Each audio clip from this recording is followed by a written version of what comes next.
Hello everyone, आप सभी के लिए एक बहुत बड़ी वैकेंसी लेकर आया हूँ। वो वैकेंसी है रिलायंस फाउंडेशन स्कूल से, ठीक है ना। रिलायंस फाउंडेशन स्कूल का नाम सुनते ही आपको पता चल गया होगा कि क्या सैलरी इसकी होने वाली है। सैलरी इसकी बहुत मजेदार होने वाली है, बहुत अच्छी होने वाली है। इस सैलरी को सुनते ही आपका दिल खुश हो जाएगा और आप भी अप्लाई करना जरूर चाहेंगे। लेकिन सैलरी क्या होगी उसको जानने से पहले मैं आपको बता दूं कि आज की इस वीडियो में किस किस पॉइंट पे बात करेंगे। मैं इस वीडियो में बात करने वाला हूं कि इसका एलिजिबिलिटी क्राइटेरिया क्या होगा, इसमें एज लिमिटेशन क्या है, ठीक है ना, इसमें क्वालिफिकेशन किस पोस्ट के लिए कितनी चाहिए, इसमें कौन कौन से स्कूल में वैकेंसीज हैं, यानी कितने स्कूल में वैकेंसीज हैं, कौन सी मीडियम में है, ठीक है ना, इन सभी और इसके साथ कौन कौन सी फैसिलिटीज आपको प्रोवाइड की जाएगी स्कूल की तरफ से, इन सभी पॉइंट पे आज एक एक करके हम लोग बात करेंगे दोस्तों। लेकिन इन सभी पॉइंट्स पे बात करने से पहले मैं आपसे एक रिक्वेस्ट करना चाहूंगा कि आप हमारे चैनल पे पहली बार आए हैं तो प्लीज हमारे चैनल को सब्सक्राइब कर लें और बेल आइकन को प्रेस कर लें, ताकि ऐसे ही वैकेंसी से रिलेटेड जितने भी वीडियोज आते रहते हैं सभी वीडियोज का नोटिफिकेशन सबसे पहले आपको मिल सके, ठीक है। चलिए दोस्तों, और साथ साथ टेलीग्राम चैनल को ज्वाइन कर लेंगे, क्योंकि इसको ये जो वैकेंसीज मैं बताने वाला हूँ इस वैकेंसीज को अप्लाई करने के लिए ईमेल आईडी दिया गया है। वो ईमेल आईडी आपको प्रोवाइड की जाएगी मेरे टेलीग्राम चैनल पे। साथ साथ कौन कौन सी प्रोसेस होंगे, क्या क्या इसमें डॉक्यूमेंट लगाने हैं, वो सारा कुछ आपको इन्फॉर्मेशन टेलीग्राम चैनल पे दी जाएगी दोस्तों। सो प्लीज आप हमारे टेलीग्राम चैनल को भी ज्वाइन कर लेंगे, इसका लिंक डिस्क्रिप्शन में दिया हुआ है, ठीक है। लेट्स स्टार्ट, चलिए हम लोग शुरू करते हैं इस वीडियो को। तो दोस्तों इसमें क्या है, पहले जान लो कि रिलायंस फाउंडेशन स्कूल की वैकेंसीज कम 4-5 स्कूल में आए हुए हैं, किसी एक स्कूल में नहीं है, अलग अलग लोकेशन में अलग अलग स्कूल में इसकी वैकेंसीज हैं, ठीक है। तो पहले हम लोग जानते हैं दोस्तों कि इसका वैकेंसीज है और लगभग सभी स्कूल में लगभग पोस्ट सेम है, कुछ में कुछ ज्यादा है और कुछ में कुछ कम है, लेकिन लगभग सेम है दोस्तों, ठीक है। तो पहले आपको बता दें कि इसमें पोस्ट यानी कौन कौन से पोस्ट के लिए आप लोग अप्लाई कर सकते हैं। तो पहला दोस्तों कि आप टीचिंग स्टाफ के लिए कर सकते हैं और नॉन टीचिंग बोथ, दोनों के लिए ना, टीचिंग स्टाफ और नॉन टीचिंग दोनों स्टाफ की वैकेंसीज हैं। टीचिंग में अगर आप चाहते हैं पीजीटी में अप्लाई करना तो इसमें पीजीटी में भी अप्लाई कर सकते हैं और पीजीटी में ऑल सब्जेक्ट्स, ठीक है। साइंस देखिए, science stream and commerce stream दोनों स्ट्रीम है पीजीटी का, 2 स्ट्रीम साइंस एंड कॉमर्स दोनों में वैकेंसीज है।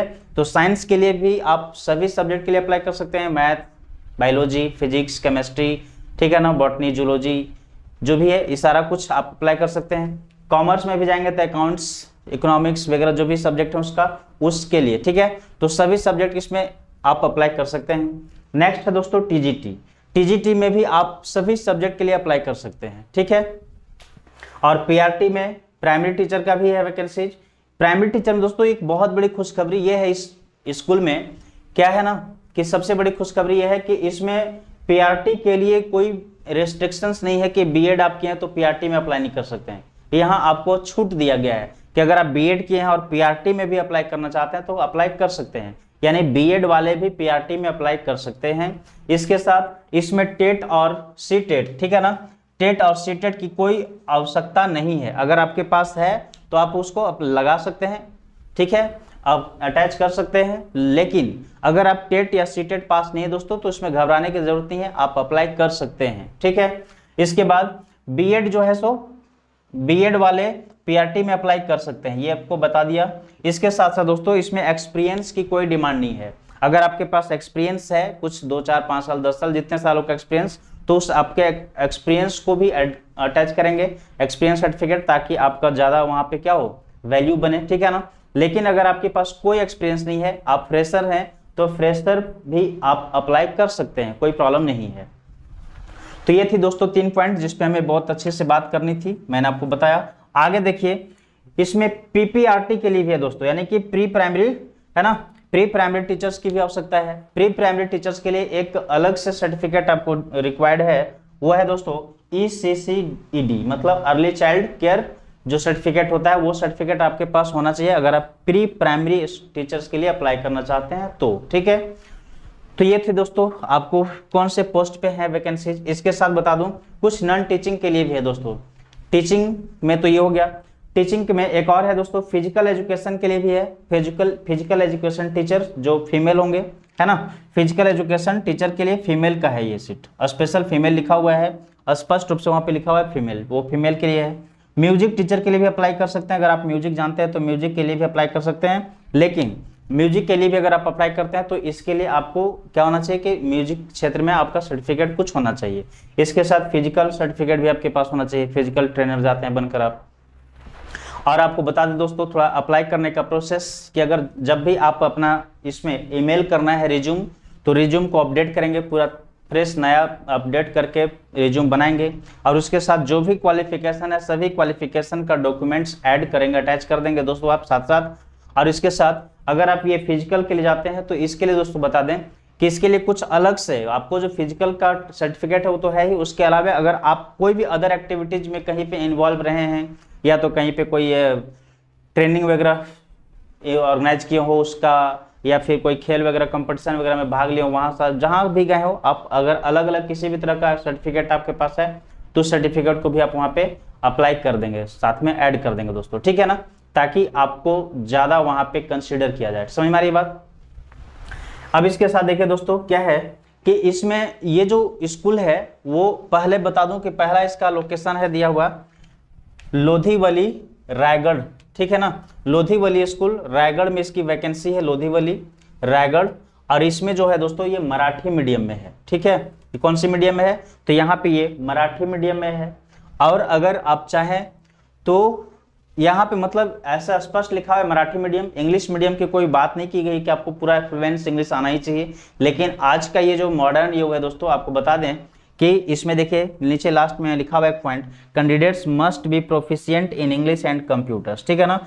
तो आज की इस मॉडर्न युग में दोस्तों अगर लिखा हुआ है तब भी, नहीं लिखा हुआ है तब भी, आपको ये ध्यान में रखनी होगी बात, ये बात आपको मानकर चलना है कि इंग्लिश आपका अनिवार्य हर स्कूल में होता है, कंपलसरी है, इट्स कंपलसरी है ना।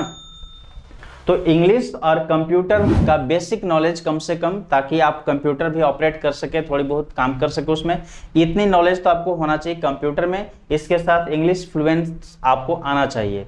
यहाँ हालांकि जो लोधीवली रायगढ़ वाला स्कूल है इसमें मराठी मीडियम स्पष्ट लिखा हुआ है, लेकिन फिर भी वहां भी आपको इंग्लिश आवश्यकता पड़ सकती है, इसलिए इंग्लिश की जरूरत है, आपको आना चाहिए। अगर नहीं आती है तो थोड़ा आप अपना इंग्लिश को स्ट्रॉन्ग कर लेंगे, ठीक है ना। फिर देखिए दोस्तों एक और स्कूल है इसका जिसमें आपकी वैकेंसी है, वो है दहेज भरूच, ठीक है, दहेज भरूच गुजरात। ये पूरा इंग्लिश मीडियम है, इसमें स्पष्ट लिखा हुआ है इंग्लिश मीडियम, ठीक है ना। यानी कि जो गुजरात दहेज भरूच में आया हुआ है वैकेंसी, उस स्कूल में इंग्लिश मीडियम की डिमांड है, वहां पे इंग्लिश चलेगी आपको। इसके साथ एक और है वैकेंसी, वो बड़ोदरा में है, ठीक है ना, वो बड़ोदरा में है। वहां पे 3 स्कूल में दोस्तों, बड़ोदरा में 3 स्कूल की वैकेंसीज हैं, यानी बड़ोदरा इतनी बड़ी शहर में 3 स्कूल हैं इसका, और तीनों में अलग अलग वैकेंसीज हैं। एक में है इंग्लिश एंड गुजराती मीडियम, एक स्कूल है जहाँ पे इंग्लिश मीडियम और गुजराती मीडियम का डिमांड है। एक है जहाँ इंग्लिश मीडियम सिर्फ है, कंपलसरी है, एकदम इंग्लिश मीडियम ही होना चाहिए। और तीसरा है दोस्तों गुजराती मीडियम।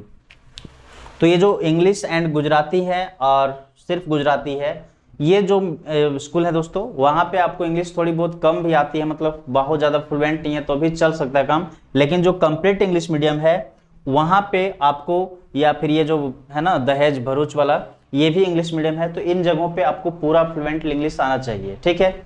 तो ये तो दोस्तों इसकी थी कौन कौन से सीट के लिए वैकेंसी है। इसके साथ बता दो दोस्तों, ये इधर है ना दहेज, ये बड़ोदरा वाला, इसमें आपको प्रिंसिपल के लिए भी सीट है, इसमें प्रिंसिपल के लिए भी अप्लाई कर सकते हैं आप, एडमिनिस्ट्रेटिव ब्रांच में भी जा सकते हैं, एडमिनिस्ट्रेशन के लिए भी आप अप्लाई कर सकते हैं, मतलब जैसे कोई काउंसलर है, ठीक है ना, तो ये मैनेजिंग वगैरह है किसी चीज का, तो उन सभी के लिए आप अप्लाई कर सकते हैं। और उसमें भी आपका उस क्षेत्र में कम से कम प्रिंसिपल के लिए अगर आप अप्लाई करते हो दोस्तों, तो उसका दिया हुआ है कि प्रिंसिपल के लिए अगर आप अप्लाई कर रहे हैं प्रिंसिपल के लिए, तो आपको 10 to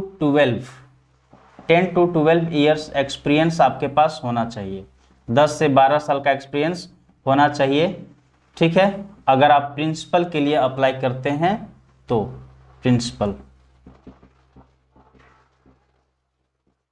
ठीक है, तो ये एक्सपीरियंस दिया हुआ है, बाकी में इधर तो एक्सपीरियंस नहीं दिया हुआ है। अब रही बात दोस्तों एज की, मैं आपको बता दूं एज के लिए, तो एज क्या कोई बात कहीं नहीं की गई है दोस्तों कि एज क्या होगा, लेकिन आपको बता दें कि इसमें एज की आवश्यकता वैसा स्पेशल नहीं बोला है कि कितनी एज वाले चाहिए, इसलिए नहीं बोला है क्योंकि अगर मान लीजिए कि आप देते हैं टीचिंग एक्सपीरियंस 10 ईयर का, तो जाहिर सी बात है कि अगर आप 10 ईयर्स का दे रहे हैं एक्सपीरियंस, मतलब आपका एज कुछ ज़्यादा ही होगा, ठीक है ना। तो इसलिए नहीं इसमें एक्सपीरियंस की बात, सॉरी एज की बात किया कि आपका एज कितना होना चाहिए, लेकिन इसमें एक बात क्या है इससे रिलेटेड कि मिनिमम 21 ईयर्स तो होना ही चाहिए, मिनिमम 21 ईयर्स होना चाहिए मिनिमम, ठीक है ना। बाकी आप मैक्सिमम कितना भी होगा चलेगा, मैक्सिमम आप 55 45 तक भी अप्लाई कर सकते हैं, कोई प्रॉब्लम नहीं है, ठीक है। तो ये है, इसके साथ बता दें दोस्तों कि इसमें पे स्केल जो है बहुत अच्छा है पेमेंट आपका। अगर स्टार्ट में भी होता है आपका, जैसे रिज्यूम जिस तरह से है, रिज्यूम और आपका जो भी डॉक्यूमेंट आप ऐड करेंगे उसको देखते हुए आपको सेलेक्ट किया जाएगा। पहले तो उसको शॉर्टलिस्ट किया जाएगा आपका रिज्यूम जाने के बाद, अगर उस शॉर्टलिस्ट में आपका रिज्यूम शामिल होता है तो फिर आपके पास कॉल आएंगे, ईमेल आएंगे, ठीक है ना। तो कॉल करके आपको बुलाया जाएगा, इसका प्रोसेस होगा कि कॉल करके आपको बुलाया जाएगा, आपका इंटरव्यू होगा, डेमो हो सकता है इंटरव्यू, और रिज्यूम के साथ साथ अगर आपका इंटरव्यू भी सही जा रहा है तो फिर आपसे 1-2 क्लास डेमो भी दिया जाए, ठीक है ना। ये अगर सब कुछ कंप्लीट है तो उसी के आधार पर आपका पे स्केल तैयार किया जाएगा, यानी कि आपको पेमेंट तैयार किया जाएगा कि आपको कितना पेमेंट दिया जाएगा, ठीक है। पेमेंट लगभग इसका मिनिमम स्टार्टिंग होता है दोस्तों 45 to 62 तक जा सकता है, यानी 45 से लेकर 62,000 तक का पेमेंट आपको मिल सकती है। ये आप पे डिपेंड करता है कि आप कितनी अच्छे से आप इंटरव्यू को पास करते हैं और इसके साथ साथ डेमो कितना अच्छा रहता है आपका, ठीक है ना। इसके साथ बता दोस्तों कि इसका एक और फैसिलिटीज अवेलेबल है इसमें कि आपको रहने की व्यवस्था दिया हुआ है। ये इसमें से बहुत सारे ऐसे स्कूल हैं जो रेसिडेंशियल स्कूल हैं, जो रेसिडेंशियल स्कूल है वहाँ पे आपको रहने की फ्री व्यवस्था है। जो स्कूल में रेसिडेंशियल नहीं है, इट मीन्स जो स्कूल में रेसिडेंस की कोई व्यवस्था नहीं है, तो उस स्कूल के माध्यम से आपको बाहर कहीं भी रहने का किराया दिया जाएगा, ठीक है ना। यानी कि आप रहें स्कूल में या स्कूल से बाहर, आपको किराया दिया जाएगा जिस स्कूल में रेसिडेंस नहीं है, और अगर जिसमें है अवेलेबल तो उसका तो फिर है ही, वहीं पर रहना होगा। ये इसकी प्रोसेस है। तो आशा करता हूँ आप सभी को ये पसंद आ गया दोस्तों, और अच्छा लगा हो वीडियो तो प्लीज़ लाइक करना, अधिक से अधिक लोगों तक शेयर करना। और हाँ, मैं आपसे उम्मीद करता हूँ कि आप सभी लोग इसमें अप्लाई करेंगे, जरूर अप्लाई कीजिए, और आप कमेंट करके बताना कि कैसी लगी आपको ये वैकेंसीज, और अगर आपकी सिलेक्शन हो जाती है दोस्तों उसके बाद भी बताना कि क्या क्या इसका प्रोसेस रहा। प्लीज़ जरूर कमेंट किया कीजिए, आप लोग कमेंट नहीं करते हैं तो प्लीज़ थोड़ा सा कमेंट किया कीजिए, उससे मोटिवेशन मिलता है। आपकी कमेंट नहीं आना भी थोड़ा हमें अच्छा नहीं लगता है, और लगता है अपने आप में कह सकते हैं क्या मोटिवेशन की कमी फील होती है, इसलिए प्लीज़ आप कमेंट जरूर करें। और अगर आप हमारे चैनल पे पहली बार है दोस्तों तो प्लीज़ इसे सब्सक्राइब कर ले, बेल आइकन को प्रेस कर लें। फिर ठीक है, फिर मिलते हैं ऐसे वीडियोस के साथ अदर किसी और के साथ, तब तक के लिए bye bye, take care, thank you.